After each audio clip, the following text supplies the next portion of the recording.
This is a revision video on valency and chemical bonding for Year 9 science. So I'll go back to the idea of atoms to start off. So atoms, they're basically the building blocks of matter, okay? Matter is stuff, anything that's got mass and that takes up volume. So we're matter, tables, chairs, pens, phones, just about everything we can see and can't see for that matter, like the air. And there's over 100 different types of atoms, and these are arranged in a chart called the periodic table. So the periodic table is this chart that's internationally recognized and used by scientists all over the world. It doesn't matter if you're from Africa or Asia or Europe. All scientists agree on this chart of elements. There's over 100 elements, and 92 of those elements are naturally occurring. Okay, and the rest are actually man-made, made in the lab. Atoms have got three basic parts. I like to use the acronym PEN. P is for proton, E is for electron, and N is for neutron. So protons, think of P for positive. These are positively charged subatomic particles. So these are subatomic particles. Sub means smaller than, atomic means to do with the atom. So subatomic particles, these are particles smaller than the atom. Protons are positively charged, electrons are negatively charged, and neutrons are neutral. They've got no charge, zero charge. Let's draw the most simplest of elements. So elements are the constituents, the stuff which make up the universe, okay? And elements, each element has a unique type of atom, right? So hydrogen, for example, is the simplest of elements. It's got one proton and one electron which circles the proton. And I should also mention that the center of an atom is called a nucleus. Now in this case, hydrogen on the periodic table doesn't have neutrons, okay? This particular type of hydrogen that I'm talking about, that's commonly found around us, that's found in our water, etc. It doesn't have any neutrons. It's got one proton and one electron. And atoms around us, the atoms that we're familiar with, they're neutral. Neutral because there's a balance of positive protons and negative electrons. So the hydrogen in this case has got one proton and one electron. And so therefore it's got a neutral charge. It's got no charge overall. However, if you, let's say, rub your feet on carpet and then touch a doorknob and you feel a zap, a shock, that's because you're basically rubbing off electrons from the carpet, and the electrons are transferred onto your body, and they make their way through to your fingers, which touches the doorknob, and the doorknob is a conductor. Typically, it's made of an alloy like brass, and that interacts with the electrons, and you feel that spark, that shock. Okay. But the atoms, as far as we're concerned around us, that we can see, that we're made of, that when we touch things like pens and paper, they're neutral. So that's what neutral means.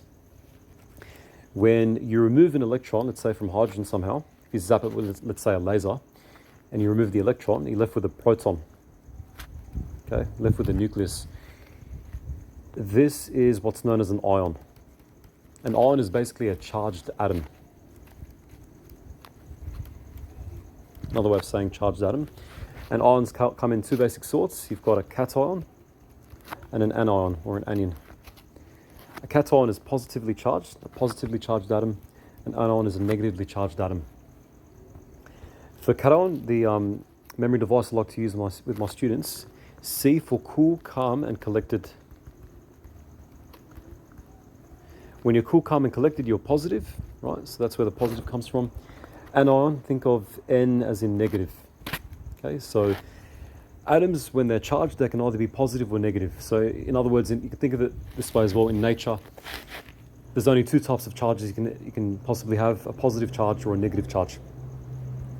So in this case, the hydrogen that's lost an electron becomes a cation, positively charged ion. If, however, let's say hypothetically you were to give, so this is hydrogen, it's got one proton, one electron. If you were to hypothetically give the hydrogen an extra electron, the hydrogen would now be an anion. It would be negatively charged overall, because you've got two negative electrons and only one proton. Okay, so thinking back to the seesaw analogy, think of a seesaw. An atom, a neutral atom, has a seesaw that's balanced. A charged atom, an ion, has a seesaw that's unbalanced, like this. And if you recall from the periodic table, to tell how many protons, so the number of protons or electrons, to tell how many, you just look at the atomic number. Okay, so suppose I have a periodic table. It's got a key, a legend, which looks like this. Suppose I've got 42He. Okay, He is the chemical symbol, which is helium in this case.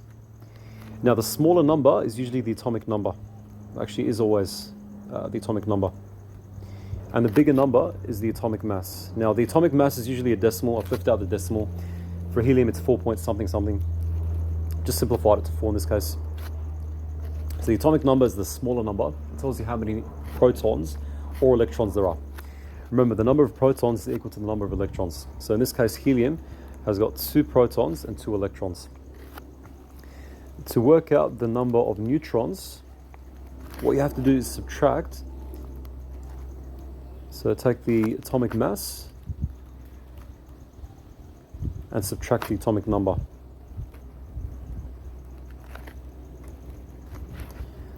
And for those mathematically inclined, I'll show you why. The atomic mass, if you recall, is the number of protons plus the number of neutrons. So most of the atom's mass comes from the nucleus, the protons and the neutrons. Actually, almost all of it. For Year 9 science, we're going to pretend that the electron doesn't have mass, even though it does have mass, a very tiny amount of mass. Okay, but let's pretend now that the atom's mass comes from the proton and neutron. So protons and neutrons. So number of protons plus the number of neutrons, that's the atomic mass, minus the atomic number, which is the number of protons or electrons. But I'm just going to write the number of protons in this case. And you'll see that P minus P from algebra is just 0, and you're left with N, number of neutrons. So the atomic, to work out the number of neutrons, you do the atomic mass minus the atomic number. So for helium, the atomic mass is 4, the atomic number is 2, so 4 minus 2 is 2. That's how many neutrons there are in helium. Hydrogen looks like this on the periodic table typically. It's got an atomic mass of 1, an atomic number of 1. So 1 minus 1 is 0, it's got 0 neutrons. Let me now talk about valency. So valency is basically a measure of the combining power of an atom belonging to a particular element. The periodic table, I'm not going to draw it all, I'm just going to draw some of it. It's like this. The periodic table has 18 groups, okay, 18 columns. You've got group 1, starting from the left, going to the right, group 1, group 2, groups 3 to 12 for the transition metals. So most of the periodic table is metals, transition metals. Group 13, 14, try and squeeze it in here, 15, 16, 17, 18. And they've got the following valencies. So group 1 has a valency of +1, group 2 +2, groups 3 to 12 I'm going to write depends. Okay, they display various different amounts, different valencies. Could be +1, +2, +3, +4 at times as well. Group 13 has +3 valency. Group 14 +4 or -4 valency. Group 15 has valency of -3. Group 16 -2. Group 17 -1. And group 18 0. I'll explain what this means in just a sec. So that's valency, that's the combining power. It tells you the charge that's formed and the number of electrons that are gained or lost. I'll talk about that in just a sec. Let me get back to let me go to the idea now of valence electrons. So valence electrons, the word valence electron just means outer electron.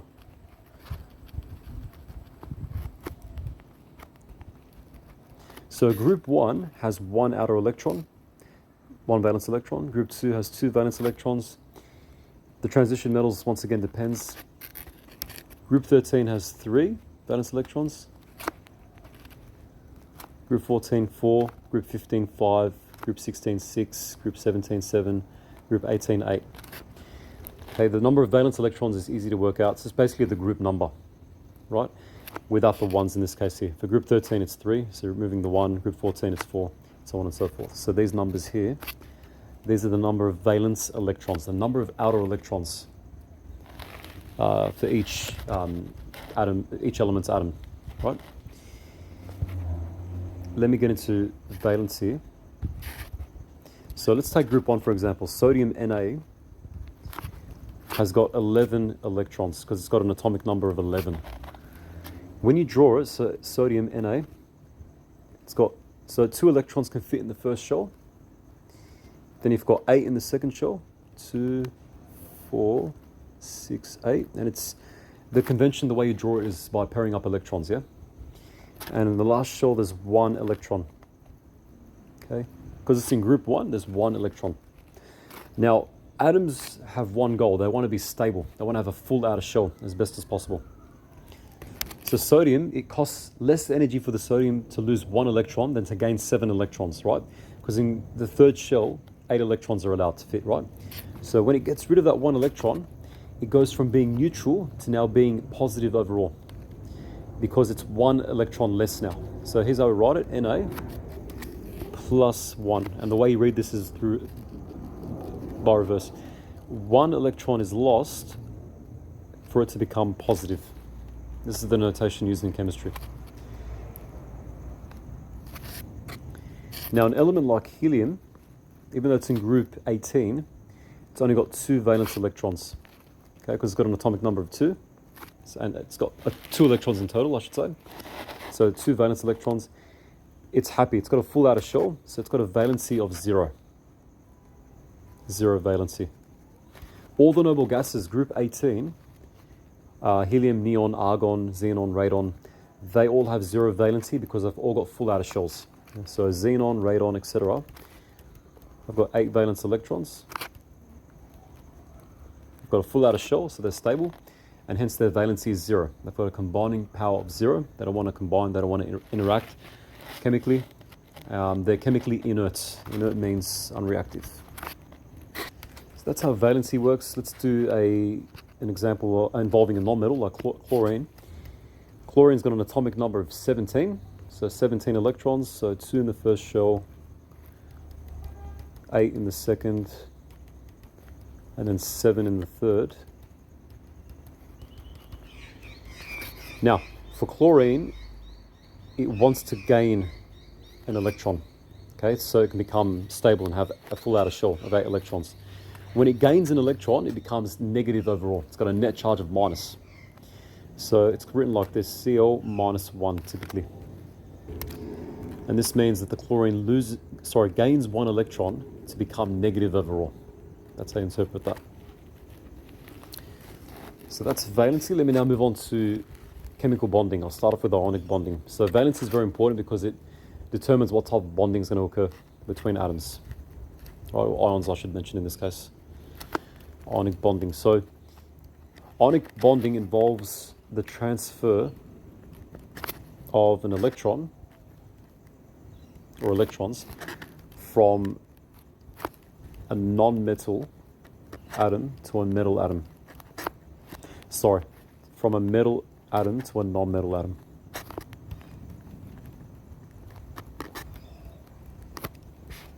The most the textbook example of ionic bonding is that of sodium chloride, table salt.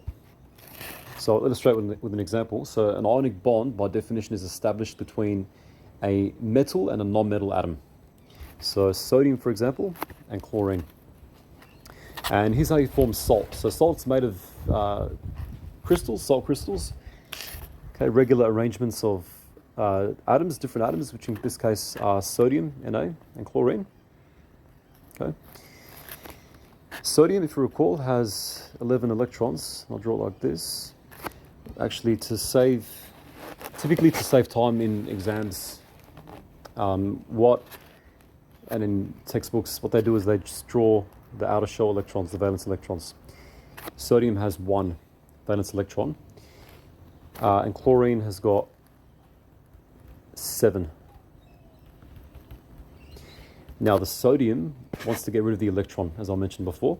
So it gives it to the chlorine in this case. The chlorine wants to gain an electron. When the sodium loses an electron, it becomes positive overall. So I'll draw it like this. And the chlorine, when it gains an electron, it becomes negative overall. So you've got this. The plus and the minus, they attract. So you get what's called an ionic compound. A compound is formed when two different elements combine. Two or more elements combine. And an ionic compound consists of oppositely charged ions, which in this case is a positively charged cation and a negatively charged anion. And you get ionic bonding. Ionic bonding occurs when one atom transfers an electron to another atom. Okay, and you can replace the chlorine with another group 17 element like iodine or bromine. They've got 7 valence electrons and you'll still get the same scenario. So the force which holds ions together is called the electrostatic force. Okay, you have to have a positive and a negative to attract. You can't have a positive or negative and negative, okay, because like charges repel, plus plus, minus minus, and like charges attract. Okay, think of a bar magnet, 2 bar magnets. North and north repel, south and south repel, north and south attract. So that's ionic bonding in a nutshell. Now I'll talk about covalent bonding.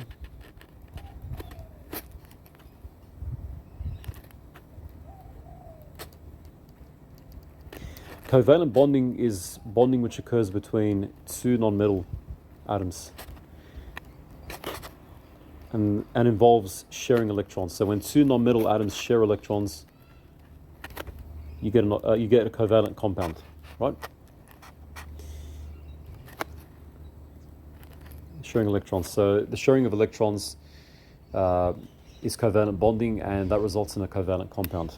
I'll give you a very simple example. Hydrogen. So when you bring together 2 hydrogen atoms, okay, each hydrogen atom's got 1 electron, 1 valence electron. When you bring them together, okay, the way you draw it is through what's called a Lewis dot diagram. A Lewis dot diagram is a shorthand version of a simple way of showing how 2 non-metal atoms come together, share electrons, and form a compound. Okay, and it only involves valence electrons. So I'm only drawing valence electrons. It's a simplified representation of covalent bonding. So just like a Venn diagram for maths, 2 overlapping hydrogen atoms, and their electrons are represented by drawing different shaped electrons to distinguish between the 2 electrons. You get this, okay? Where the 2 atoms overlap, that's where the electrons are shared. So both hydrogen atoms are happy because both have got 1 more electron now. Okay. Let's do another example. Let's do an example involving oxygen. So let's do oxygen, 2 oxygen atoms. So oxygen is in group 16. It's got 6 valence electrons. So let's draw 6, 2, 4, 6, 2, 4, 6. Oops, I'll use different shapes. I'll use dots here. Group 16, 6 valence electrons. So let's have them overlapping as such.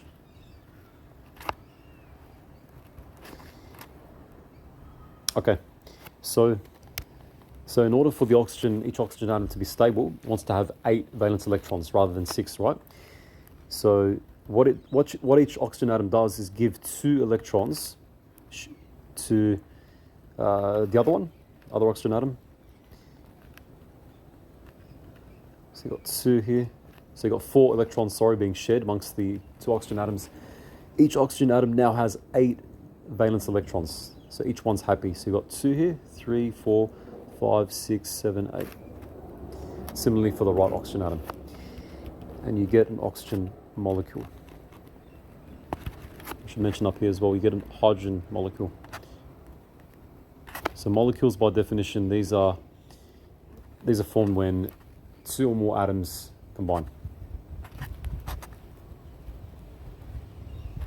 So that's covalent bonding and covalent compounds.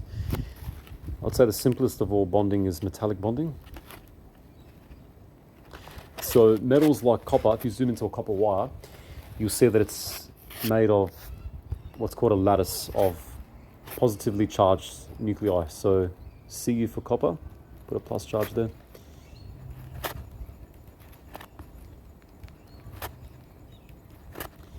And they've got freely flowing electrons. And these electrons are, in lingo, science lingo, these are called delocalized electrons. Delocalized, so think of local, your local supermarket. Local means it's close. Delocal would mean that it's far. So the electrons are far from each copper nucleus, meaning that they're free to flow. So you get what's called a sea of delocalized electrons. This is called the free electron model, as such. So this is not only for copper, but for every other metal like zinc, magnesium, gold, silver, etc., etc. Okay, so that's metallic bonding. And you've got what's called a lattice. Okay, a lattice is a regular arrangement of something, which in this case is the positively charged nuclei. Okay, so the Cu plus repeats indefinitely here in this case, in either direction. So this is just a sample of a copper wire, let's say, zoomed in under a microscope. And so that's a summary, a brief summary of atoms, valency, ionic bonding in compounds, covalent bonding in compounds, and metallic bonding.